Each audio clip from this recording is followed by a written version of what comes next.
O convidado de hoje, Wilson Venturi, frequenta a comunidade Espírita Esperança, aqui vizinha, do nosso lado, no mesmo bairro. O Roberto também corre, frequenta e trabalha. Tá certo? Na realidade, o bairro Morada de Camburi é um bairro privilegiado. Imagine que é um bairro que não é tão populoso, não é tão grande em termos de dimensão, e tem 2 casas espíritas aqui no bairro, né? Então, realmente, é um bairro privilegiado, né? Quem dera que se nós tivéssemos, pelo menos em cada bairro de Vitória, uma casa espírita. E nós temos 2, né? Então, o Wilson, além de ser um trabalhador, né, incansável da seara espírita, da comunidade de Esperança, também é grande participativo do movimento espírita estadual. De maneira que o tema que ele vai abordar hoje é a misericórdia divina, né? Seja bem-vindo, meu amigo Wilson. Boa noite a todos. Que a paz do Mestre Jesus possa estar entre nós. Nós gostaríamos de agradecer a direção da casa por esse convite que nos dá a oportunidade de trabalho. E o bairro Morada de Camburi, além de 2 casas espíritas, tem várias igrejas de várias denominações, e sempre que passamos por elas, elas estão cheias. E isso nos traz uma alegria muito grande, né? Porque é dessa forma que nós vamos abrindo as possibilidades dentro da nossa religiosidade, da nossa forma de expressar a nossa realidade, a nossa religiosidade. Muito bem, como foi dito, justiça e misericórdia, porque uma não anda sem a outra, divinas, né? E aí nós vamos começar a falar sobre o conceito de misericórdia, porque é bom sempre a gente começar pelo conceito, né, para saber de que vamos tratar juntos. Então, misericórdia vem do latim miséria e corcordis, que quer dizer coração. Significa compaixão afetiva a uma miséria de bens que recai sobre uma pessoa. Dó, compaixão. Compaixão pelos que sofrem. E se nós começarmos a olhar o título, né, da compaixão, nós vamos ver que é um momento em que se precisa refletir, porque às vezes nós falamos assim: puxa vida, coitadinho de fulano, eu tenho uma pena dele. Essa palavra a gente tem que olhar com mais cuidado, porque quando a gente sente pena de alguém, é sinal que nós não reconhecemos que aquele ser está passando por um processo necessário para o seu crescimento.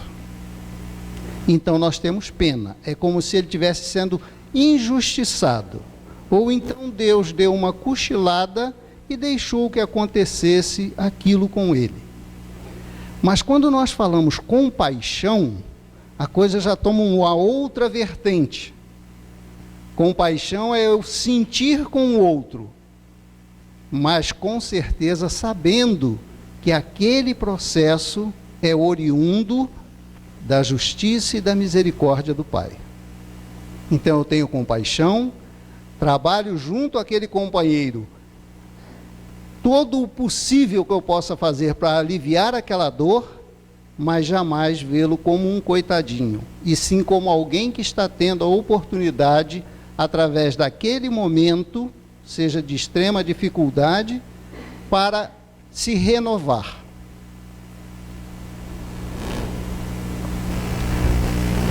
Então, ser misericordioso é sentir o coração pulsar de piedade para com irmãos, tocados pela necessidade e pelo sofrimento, ser compassivo, amigo e tolerante. E aí nós vamos ver que nesse requisito, né, ou nesse quesito compaixão, nós ainda estamos bastante primários. Ainda precisamos muito trabalhar essas questões em nós, né? Porque normalmente a gente é misericordioso diante de um momento, mas depois saímos daquele momento, continuamos a nossa atividade sem lembrar mais que a misericórdia ela deve ser aplicada 24 horas por dia. É assim que nós vemos, por exemplo, exemplos rápidos aqui, como Madre Teresa, como a nossa irmã Dulce, como Chico Xavier, que tinham a prática da misericórdia, não é? A piedade para com os irmãos, o tempo todo. Então esse é um exercício que precisamos aos poucos ir aprendendo a ser misericordioso. E aí a gente falou de misericórdia, vamos ver justiça. E a justiça, em primeiro que se fala, é a justiça humana. E o seu conceito é o seguinte: é o conjunto de meios administrativos organizados pelas sociedades humanas para a aplicação das leis que estabeleceram, e especialmente para julgar e castigar os delitos contra elas cometidos. Ou seja, a lei humana, a justiça é um conjunto de meios administrativos para que possa a lei ser aplicada. Interessante isso, porque essa lei humana, imperfeita, porque é feita por nós, espíritos imperfeitos, mas ela vem progredindo. À medida em que as coisas vão acontecendo, ela vem progredindo. Em detalhes menos agressivos, né? Por exemplo, antes nós podíamos entrar em um ambiente público, fumar e estava tudo bem. Hoje a lei já proíbe. Antes a gente podia, e muitos de nós, os que têm os cabelos já mais brancos, fizeram dar algumas palmadas nos filhos. Hoje a lei já nos proíbe. Há pouquinho tempo atrás, nós tínhamos uns sobre os outros, dependendo da cor da pele, o direito de vender, de escravizar, de fazer, de acontecer. Hoje não é assim. Então a lei ela vai se modificando e progredindo, né? E a justiça aí para controlá-la. E como ela faz? Ela julga e castiga os delitos contra essas leis. E dessa maneira nós vamos nos educando, né? Porque o processo de aprendizagem do espírito humano precisa desse tempo, precisa dessas situações para ele ir se adequando.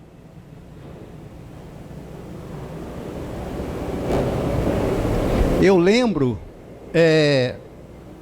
quando veio a lei, sendo obrigatório o uso do cinto de segurança no carro. Nossa, o pessoal esperneava. Eu estou dentro do que é meu, ninguém tem que me obrigar, não sei o quê, e só fazia porque a multa vinha pesada. Hoje eu entro no carro, meu neto está lá de 6 anos, ou a minha neta de 5, vô vai botar o cinto não? Então as coisas vão mudando de acordo com o que elas vão sendo, né? A necessidade do espírito em ir desenvolvendo hábitos de todas as formas. Isso falando da lei humana. E aí vem a justiça divina. É o atributo de Deus, segundo o qual ele regula todas as coisas com igualdade. Assim, a justiça humana pune os crimes factuais que aconteceram no momento. O crime foi esse, vamos para isso. A justiça divina os dê essência. A justiça divina vê o ser na sua totalidade, incluindo as suas diversas encarnações. E mais à frente a gente vai poder trabalhar um pouquinho essa situação das encarnações, porque hoje a gente reclama e diz assim: eu joguei pedra na cruz, porque não é possível estar acontecendo isso comigo, não é? Mas não foi bem isso não, é porque graças à misericórdia do Pai, que é grande, bota o esquecimento. Porque segundo Emmanuel, se não fosse a bênção do esquecimento, poucos de nós suportaríamos olhar o que já fizemos. E poucos de nós conseguiríamos nos relacionar principalmente na família, pelos estragos que causamos uns aos outros. Então, a misericórdia do Pai é muito grande, mas na hora de aplicar a lei, a sua justiça e a sua misericórdia, acontecem. Nós não as vemos, não sabemos exatamente o porquê, mas ele aplica com igualdade essa justiça e essa misericórdia, não como uma punição, sempre como um processo de aprendizagem, porque precisamos começar a olhar a nossa oportunidade de estar aqui como alunos inscritos num curso de evolução espiritual, dentro de uma pedagogia, de um processo perfeito. Tudo planejado pelo Pai é perfeito. Nós é que às vezes somos alunos que damos as nossas escapidelas de sala, né? E aí somos chamados de novo pela bondade dele. Mas aí o que é uma lei natural? A pergunta 614 do Livro dos Espíritos. O que se deve entender por lei natural? Porque as leis físicas tratam da nossa relação física, né? Nós temos uma lei da gravidade, por exemplo, entre tantas outras, que se não conhecermos essa lei, vamos sair da janela com a capinha de super-homem e achar que podemos voar. A lei da gravidade diz, não faça isso que você vai se esborrachar no chão, não é? Mas se a gente olhar uma criança e deixar ela fazer isso, ela vai fazer. Ela não tem conhecimento dessa lei. E isso é interessante. Agora, falando-se das leis divinas, que se deve entender por lei natural? A lei natural é a lei de Deus. É a única verdadeira para a felicidade do homem. Indica-lhe o que deve fazer ou deixar de fazer, e ele só é infeliz quando dela se afasta. Complementando isto aqui, uma resposta que a maioria conhece. Onde é que está inscrita esta lei? Na consciência. Então, a gente não pode dizer que essa aula de direito a gente não viu, então não conhecia essa lei. Ela está inscrita na consciência. Cada vez que, querendo ou não, consciente ou não, burlamos uma lei natural, o eu divino, porque o próprio Cristo ratificou que a lei dizia que somos deuses, ele disse, se está na lei, e vós tendes dito isso, então sois. Esse eu divino, esse Deus que somos, e que as leis do Pai estão escritas nessas consciências, cada vez que nós burlamos a lei do Pai, esse eu divino, ele se sente, ele se ressente, ele se entristece, porque ele sabe, o ser divino criado, sabe muito bem quais são essas leis. E nós, quando burlamos essas leis, estamos trazendo para nós dificuldades no nosso caminhar.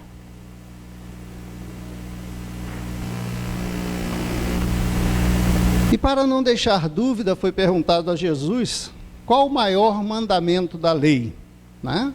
A gente também já conhece bastante a resposta. Amareis o Senhor vosso Deus de todo o vosso coração, de toda a vossa alma e de todo o vosso espírito. É o maior e o primeiro mandamento. Coração, alma e espírito. Coração simboliza os nossos sentimentos, não é isso? Então, amar é o sentimento por excelência que precisamos ter pelo Pai. De toda a vossa alma, nos ensina a doutrina espírita que alma é o espírito encarnado. Amar na situação de encarnado. E de todo o teu espírito, ou seja, é quando desencarnamos. espírito desencarnado, alma encarnada e amar de todo o coração. Então não existe momento na nossa trajetória em que o amor do Pai não é o maior mandamento. Não existe um só momento. Ama de coração, de alma e de espírito. E aí vem, se fosse só aqui, a gente já tinha algumas situações a considerar, não é? Mas aí vem uma segunda fala do Cristo. Eis o segundo, que é semelhante àquele: amareis vosso próximo como a vós mesmos. Toda a lei e os profetas estão contidos nesses dois mandamentos. Olha só a misericórdia de Deus. Ele só nos pede para cumprir dois mandamentos: amar a Deus e amar ao próximo. E aqui é que está a nossa dificuldade maior.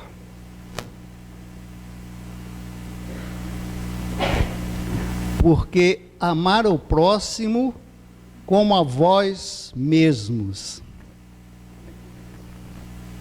não é uma recomendação, é uma lei. É uma lei, é diferente de uma recomendação. E como é que eu amo o próximo se eu não amo a mim mesmo? Como é que eu perdoo o próximo se eu não perdoo a mim mesmo? Como é que eu tenho compaixão pelo próximo se eu não tenho compaixão por mim mesmo? Esta é uma grande questão para ser resolvida no estágio atual do ser humano. Precisamos aprender a nos amar. Mas muitas vezes nós nos identificamos apenas com esse corpo físico. Olhamos para o espelho e achamos que estamos olhando para nós. Segundo os espíritos superiores, estamos olhando para um equipamento, assim eles chamam no Livro dos Espíritos, que nos serve de aprendizado, como instrumento de aprendizado nesse planeta. E aí nós achamos que nós somos esse equipamento. E esse equipamento, às vezes, não é tão agradável aos nossos olhos, né? Porque se o nosso equipamento fosse tão agradável aos nossos olhos, nós não usaríamos tanta cirurgia plástica, não ficaríamos tão preocupados com esse equipamento. Não digo na questão da saúde, mas da estética. E aí? Como é que fica essa questão quando eu não me amo? Como fica essa questão quando eu estou deixando que venha lá de trás uma persona vivenciada por mim em uma outra existência, e que essa persona muitas vezes toma a frente e faz coisas que eu hoje já não gostaria que fizesse? Difícil? Não. Quantas coisas fizemos lá atrás e que foram muito importantes para nós? Quantas posições assumimos nas nossas existências lá atrás e que nos foram muito prazerosas? E hoje nós trazemos em nós o desejo de novamente vivenciar esse prazer. Ou vai dizer que o senhor de escravos lá de trás, que fazia acontecer, quando ele pensava em alguma coisa, alguém já corria para atender, e se não atendesse, chicoteava, fazia acontecer. Isso não era prazeroso? Para a nossa cabeça hoje, não. Com certeza não. Mas lá era prazeroso. E quantas outras coisas tivemos como poder, e como tantas e tantas outras, e hoje, quando sentimos, esse senhor vem à tona. Ou então aquele guerreiro de espada em punho, quando vai para uma reunião e não consegue que a sua vontade seja satisfeita e bate na mesa e sai. Mas eu preciso aprender a trabalhar essas questões de dentro de mim e amar a essas personas que eu vivi e dando hoje outro significado a elas. Porque o guerreiro de ontem é o líder de hoje. Se ele ontem era líder pela força, pela capacidade de induzir a fazer coisas, hoje ele continua com essa capacidade. Apenas ele muda o que fazia. Já não corta mais as cabeças, já auxilia os grupos que estão soltos sem uma liderança. E aí a gente já não se tortura mais com esses seres que nos invadem e fazem com que nós não gostamos dessas situações e nos olhamos hoje como se fôssemos esse ser do passado. E aí podemos sim aprender a nos amar. Aprender a nos amar. Dar valor, como foi lido na leitura preparatória, ao que é essência e não o que é forma. Porque a essência é o espírito. A forma é o corpo, que daqui a pouco, mais cedo ou mais tarde, vai ficar, não é? Vai voltar ao plano terrestre. E nós vamos partir para outra.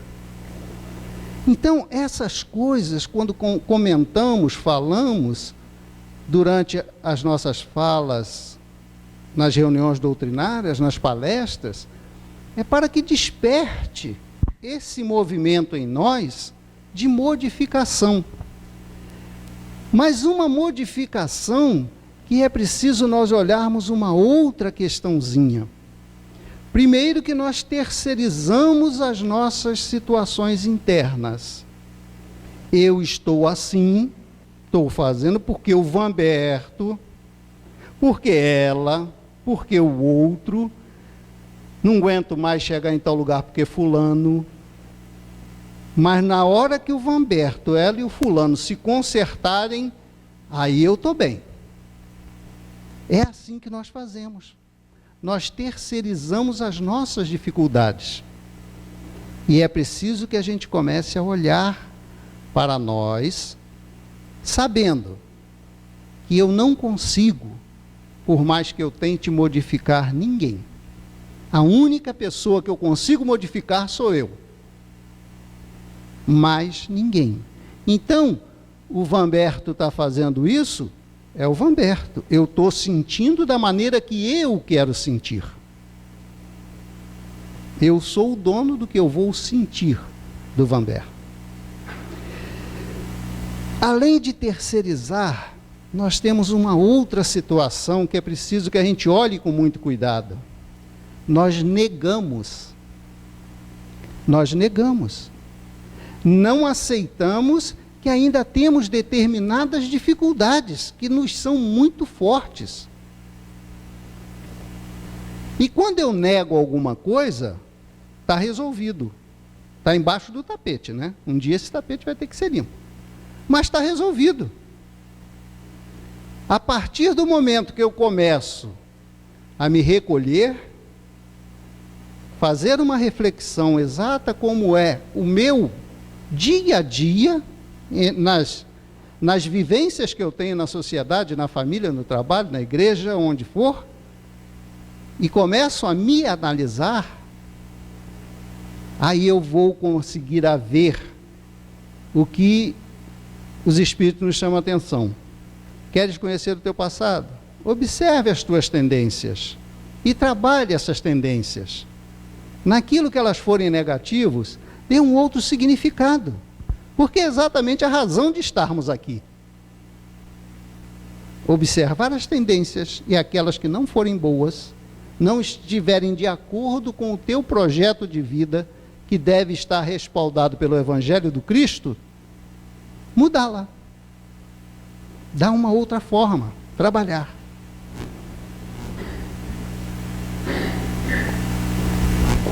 Para não dizer que eu não falei de flores, aí vem a pior delas, que é a culpa, né?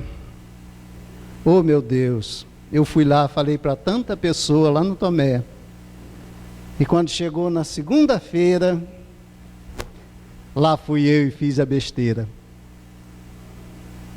Olha, o orgulho aqui dentro está dizendo assim, como é que você fez isso e isso e isso.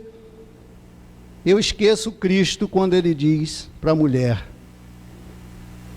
eles não te condenaram, eu também não te condeno. Agora vá e não tornes a pecar. Eu esqueço isso porque o orgulho me toma conta.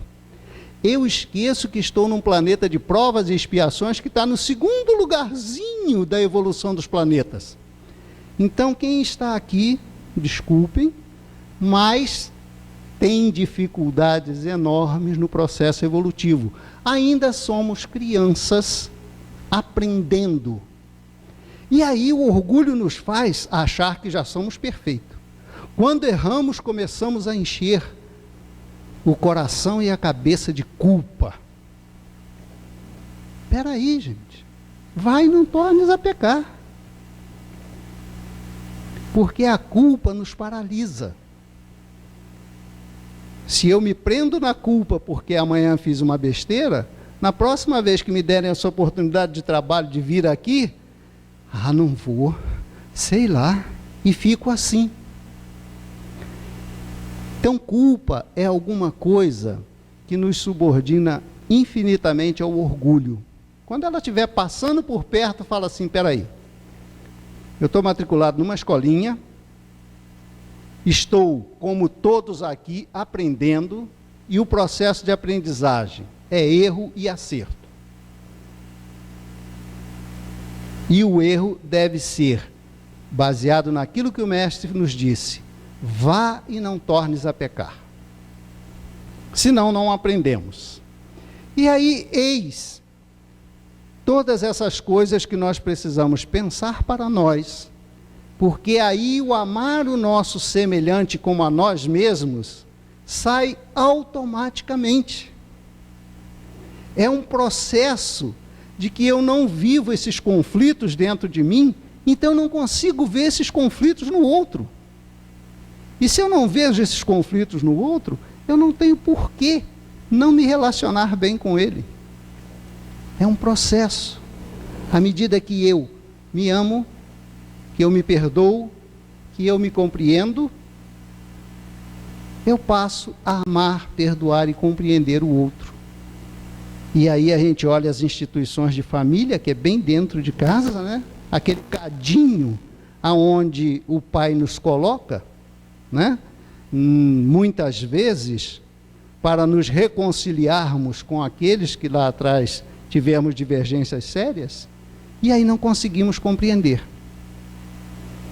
Amar, perdoar, aceitar, são coisas que precisam para que nós possamos cumprir a lei natural.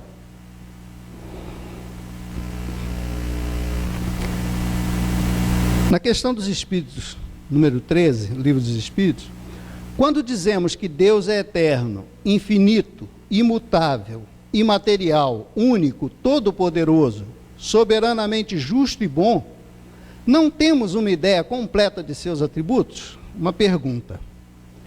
Aí vem as considerações de Kardec. É soberanamente justo e bom.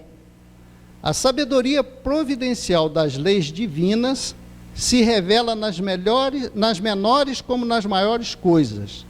E esta sabedoria não nos permite duvidar da sua justiça nem da sua bondade. Podemos duvidar de tudo. Ainda temos esse direito pelo nosso pouca evolução espiritual. Mas de Deus é simplesmente inconcebível. Por uma simples situação. Todo um universo é uma obra extremamente inteligente. E se é extremamente inteligente, é porque vem de um ser extremamente inteligente. Inteligência suprema, causa primária de todas as coisas. Mas alguém, querendo contradizer tudo isso, né, nos diz assim, mas depois de uma explosão e tal, as coisas foram se organizando e vieram. Fico eu no meu medíocre pensar, vou juntar todas as peças de um carro, botar dentro de uma situação que permita uma grande explosão E depois que a poeira baixar, eu vou lá apanhar meu carro. Será que vai formar um carro? Fico eu pensando quando as pessoas dizem assim, é o acaso. O acaso formou tudo isso, essa complexidade da vida, né? Desde os minúsculos vírus até os seres mais complexos como nós mesmos, é tudo uma função do acaso. Aí a gente fica olhando, né, uma equação matemática que fala assim, pega 10 moedinhas, numera de 1 a 10, bota no bolso e vamos buscar o acaso até que você complete de 1 a 10, tirando 1, 2, 3. Até chegar no 10. Esse acaso é muito frágil, porque você vai ter que enfiar a mão no bolso milhões de vezes, apenas para pegar a moeda de 1 a 10. Então o acaso não justifica. Por isso, simplesmente por um raciocínio lógico, sem entrar nos detalhes de tudo que esse universo tem para nos mostrar, podemos duvidar de muitas coisas, mas de Deus não. Porque essa sabedoria, essa providência divina, ela está em nós.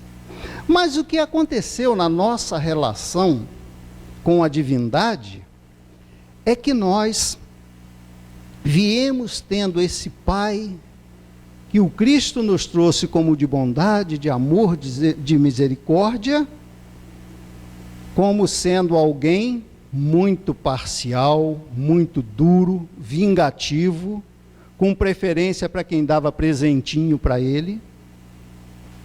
A nossa história é essa. Veio Moisés, colocou um Deus, ainda um Deus dessa forma rígido, punidor, porque vamos dar os devidos créditos a Moisés. Já pensou o que é pegar aquela população toda que acreditava em vários deuses e de repente chegar e falar assim, ó, esquece isso, é um Deus só, viu? Não era tão fácil assim não. Hoje a gente já ia fazer protesto, e muito protesto. Lá atrás, então Moisés teve que usar ainda um Deus.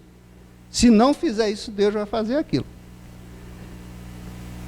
Mas acontece que hoje, mesmo depois de 2000 anos do Cristo, a gente ainda ouve, e não é uma vez ou outra, são bastante de vezes, a mamãe ou o papai bastante cuidadoso falar assim para o filho, meu filho, não faça isso que papai do céu vai te castigar, ou vai te punir, ou vai ficar chateado com você. Então, olha o que foram criando desse papai do céu para nós. Teme a Deus e afasta-te do mal. Gente, temer é ficar longe. Se eu sei que uma ambiência ela é perigosa, extrema, eu tenho medo. Se eu sei que ali naquela esquina tem um animal perigoso, eu tenho medo, eu vou me afastar. E foi esse processo de convivência equivocada que viemos tendo com Deus. Hoje, quando estamos no mais denso das nossas dores da alma, no mais profundo, aí nós não temos aquela intimidade de chegar e falar assim, papai do céu, eu quero um colinho, me escute, porque eu tenho é medo desse pai.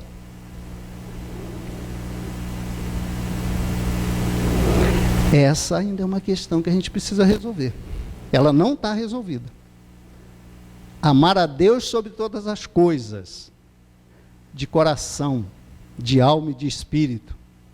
Olha só, amar a Deus, esse talvez seja, talvez não, com certeza é, o maior benefício que nós podíamos fazer a nós mesmos. Porque Ele é misericordioso, Ele é justo e Ele é bom. Vamos nos reaproximar de Deus novamente, mas sempre dizendo, como nos ensinou o Cristo, Pai, que seja feita a vossa vontade, e que eu tenha sabedoria bastante para recebê-la com alegria, porque o Cristo Se nós olharmos a tradução com bastante cuidado, é um problema de tradução. Lá na cruz, ele não disse, Pai, por que me abandonaste? Isto foge a qualquer ponto de inteligência com a trajetória e com o amor do Cristo. Ele disse, Pai, como me glorificaste. É tradução. É uma palavrinha muito perto da outra. Não foi mal intenção, foi tradução. Pai, como me glorificaste. Então ele está nos dizendo o quê? Se sinta glorificado pelo Pai, por tudo que te acontecer. Vamos em frente. Aí nós viemos com o bem e com o mal, não é? Que é o sinal do nosso livre-arbítrio. Temos a lei, temos a justiça, né, divina, mas nós temos o livre-arbítrio. E aí Sócrates, lá 300, 500 anos antes de Cristo, já dizia assim. Sócrates já considerava que o bem e o mal nada mais eram que a sabedoria e a ignorância. Pois que o ignorante concretiza o mal porque não sabe que mais tarde será obrigado a quitá-lo, a ajustar suas contas. Então, não fazemos o mal porque somos maus. Fazemos por ignorância. Pai, perdoai-vos. Eles não sabem o que fazem.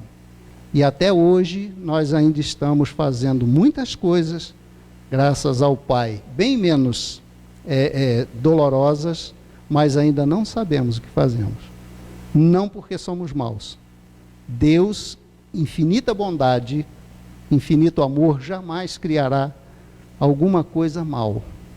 Nos deu a oportunidade da ignorância e da simplicidade, para que o crescimento fosse mérito nosso.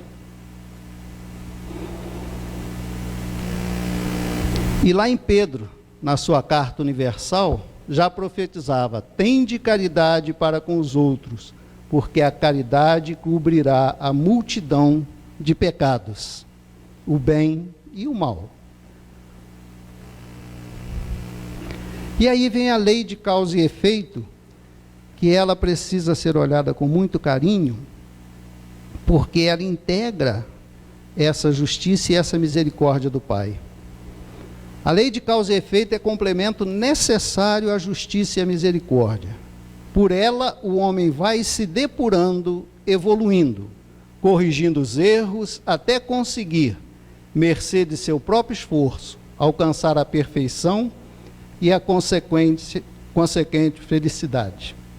Aí tem aqui ao lado, né? Semeando dor e colhendo tempestades. Semeando amor e colhendo bênçãos. A situação nossa, nesse contexto, é porque a coisa é muito dinâmica. Ao mesmo tempo que eu estou colhendo, eu estou semeando. Porque estou colhendo os frutos da minha sementeira lá atrás e estou fazendo uma outra sementeira. Não tem um tempo, um intervalo nisso. É o tempo todo eu colhendo e semeando. Acontece que às vezes a semeadura, ou a colheita, desculpem, ela está bastante difícil, está nos trazendo bastante dores, e aí a gente, em vez de, Pai, como me glorificaste me dando a oportunidade, o que eu faço? Me revolto contra a minha própria plantação lá de trás. E aí esqueço que esse é o momento do ensinamento para que eu não torne a plantar aquelas sementes equivocadas. É no momento em que nos revoltamos contra uma lei natural de causa e efeito, aonde estamos colhendo os frutos da nossa plantação, aí a revolta não nos deixa ver e analisar que se eu colher, mas plantar de outra forma, a minha colheita ali na frente será diferente. Por isso que é necessário a gente analisar os momentos da existência da gente. analisar com calma, com carinho, perceber que é fruto da nossa vivência e o nosso ensinamento.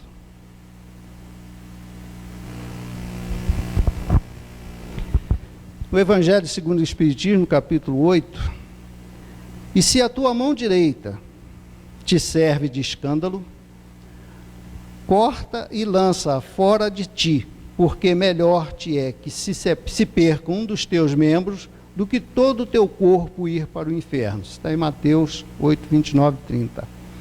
Isso aqui é o processo da reencarnação, não é? É uma figura alegórica de cortar mão e tudo mais. Mas nós podemos ver isto acontecendo no dia a dia com cada um de nós. Viemos muitas vezes de uma família com uma bagagem genética muito boa, mas aquele ali começa a ter problemas de saúde sérios e o resto da família é toda boa. O outro está começando uma frente fria lá no Rio Grande do Sul, ele aqui já está com uma gripe, quase indo a uma pneumonia. O outro ali na frente come uma folha de alface, mas botou uma gota de azeite, já começa a passar mal, não é?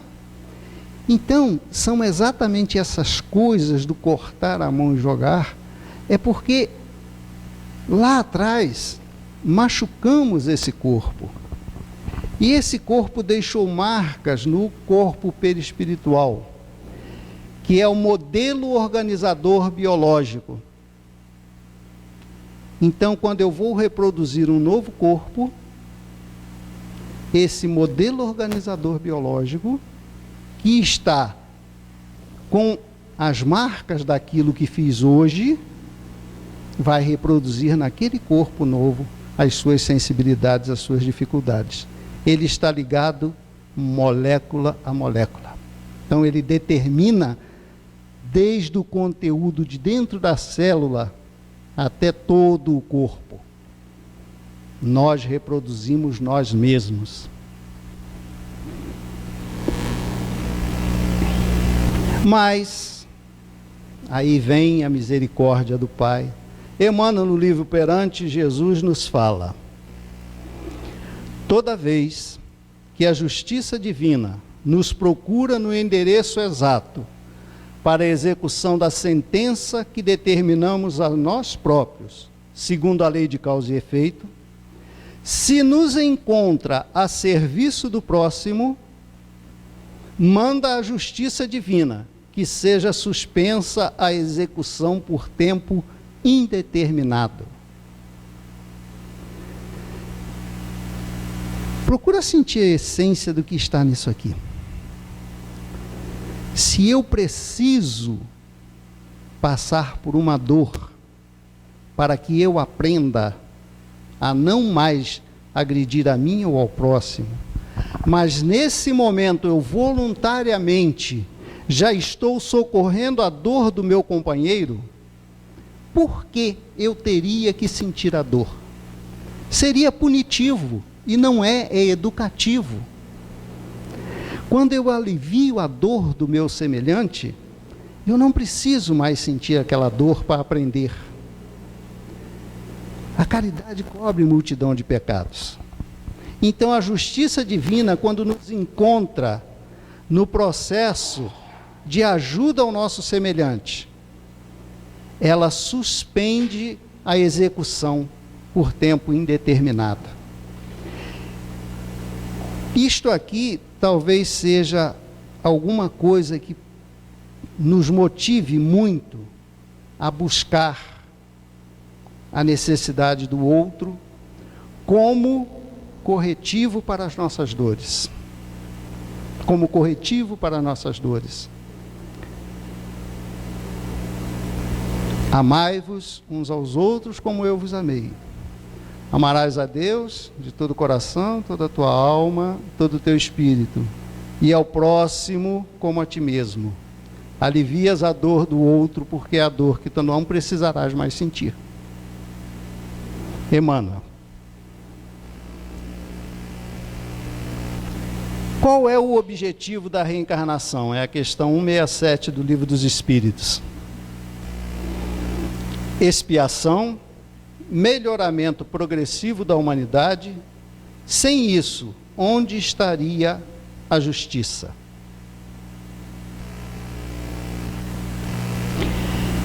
Pensando nisso aqui, vamos pegar uma figura, talvez já conhecida de muitos, do que é o nosso planeta, no estado de planeta de provas e expiações. Ele é um hospital, porque todos nós estamos doentes, espiritualmente falando. Ele é uma escola, porque todos nós estamos doentes e pecamos, ou seja, erramos ao alvo, pela ignorância. E a escola é onde nós vamos nos libertando da ignorância. E ele é uma oficina de trabalho, que é exatamente onde a gente bota em prática o que aprendemos na escola. É onde nós colocamos em prática no momento em que estamos nos melhorando das nossas dores, aliviando a dor do outro. Então, a nossa situação aqui é exatamente isso.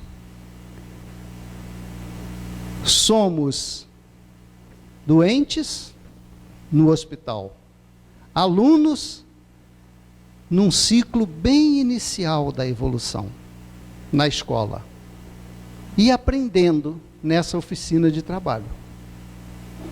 E aí Haroldo Dutra foi questionado, né, perguntando por que no Brasil é tão assim, né? Eu acho que não vale a pena comentar do tão assim que eu estou falando, né?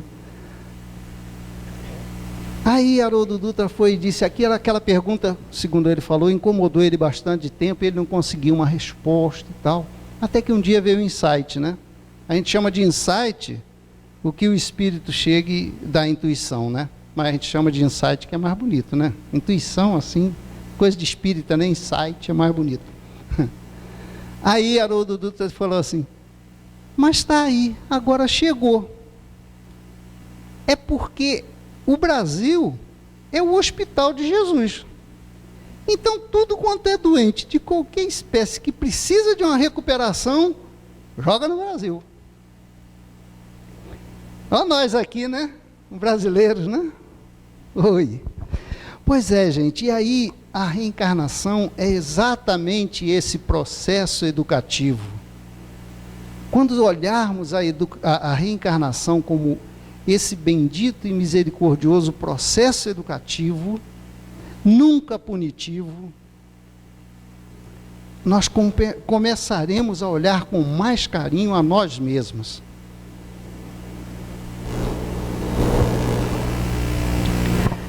Pela lei da reencarnação, a misericórdia e a justiça divina se manifestam no processo educativo, concedendo-nos a oportunidade de recomeço que nos permite atingir a glória para a qual fomos criados. Já viram o trabalho que dá reencarnar? Já pensaram? Ali tem uma mamãe ali que já está num processo. Estou aqui olhando a barriga dela. 2, beleza. Né? Estou falando de cadeira, o meu são 5, mas tudo bem. Tem exageros também, me permitir. O processo da reencarnação, gente, é algo tão exuberante, tão lindo, que se nós olharmos uma célulazinha que se junta a outra célulazinha, invisíveis ao olho nu, forma uma terceira célula. Depois se multiplica em trilhões. Falei 2 células que se uniram. Em trilhões de células perfeitamente organizadas, dando o potencial do corpo humano que nós ainda, por mais que a ciência esteja avançada, ainda não chega a compreendê-lo. Que nós ainda estamos tão pequenininhos que ainda usamos assim 10, 12% ainda da nossa capacidade de criar circuitos neurais. E aí esses espíritos que estão chegando agora, né, para nos ajudar um pouquinho mais nesse processo de regeneração, como eles são rápidos e como necessitam de estar o tempo todo ligado, fazendo, acontecendo. Gente, isso aí é necessidade de ampliar a capacidade que o cérebro tem, mas que está reprimida. Estão abrindo circuitos neurais, porque os espíritos que vêm precisam de um equipamento com mais possibilidades. E isso tudo é reencarnação. E isso tudo é o processo educativo. E é isso tudo que nesse trilhões de células, se eu preciso passar por um processo, aquela célulazinha, lá nos meus 30 anos, vai começar a me dar problema, aquele grupozinho de células e tudo mais, abrir uma janelinha para isso, para aquilo, dependendo se eu ainda preciso sentir aquela dor. Porque se eu não precisar mais, eu não vou sentir. A janelinha vai ficar fechada. Por quê? Porque eu aliviei a dor do semelhante. Olha só a justiça e a misericórdia de Deus. Diríamos, simples assim, sem muito mistério. Porque isso acontece, nós não somos quem fica na plateia olhando, não. Nós somos aqueles que produzem esse espetáculo. Maravilhoso. Justiça e misericórdia de Deus. E aí a gente pega esse pai e diz assim, teme esse pai. Não, ama esse pai. Deite no colo desse pai. Fale com o coração com esse pai das tuas angústias, das tuas dores, dos teus ressentimentos contigo mesmo ou com o outro. Chora no colo desse pai, sorri. Precisamos restabelecer essa interação, essa intimidade com esse pai, que é o dono da vida. Nos ama tanto, tanto, que nos mandou Jesus como tutor de nossas almas. Um espírito tão pouco evoluído, que antes da terra ser terra, ele já era Cristo. Olha como esse pai nos ama. Mandar para nós que há pouco tempo atrás ainda estava usando espadas, cortando a cabeça um dos outros. Esse é o sentido da misericórdia, da justiça e do amor de Deus por nós. É nós sentirmos isto verdadeiramente, porque esse é o processo. Senão o Cristo não tinha nos dito, amar a Deus e ao próximo, aí está toda a lei e os profetas. Ele teria dito outra coisa. Se fizermos essas duas coisas, estamos cumprindo todas as leis que o Pai nos deu em nossa consciência. Terminando, meus irmãos, com a nossa querida Terezinha Oliveira, ela diz assim: o milagre que o Espiritismo faz não é tirar problemas e dores do nosso caminho, é explicar-nos o porquê das coisas e ensinar-nos como podemos melhorar a nós mesmos para gerarmos efeitos felizes, como prevenir e resolver problemas espirituais, desde que empreguemos vontade e esforço no sentido do bem, ou ainda, como suportar aquilo que por ora não pode ser mudado porque serve de expiação ou de prova. Que a paz de Deus esteja conosco e que a gente possa ter sido útil e pela atenção e o tempo que vocês dedicaram a estarmos juntos. Muito obrigado, uma boa noite.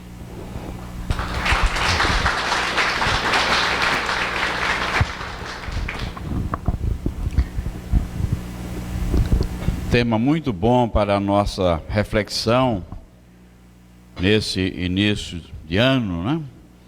E nosso agradecimento ao Wilson, que ele possa voltar o mais breve possível à nossa casa.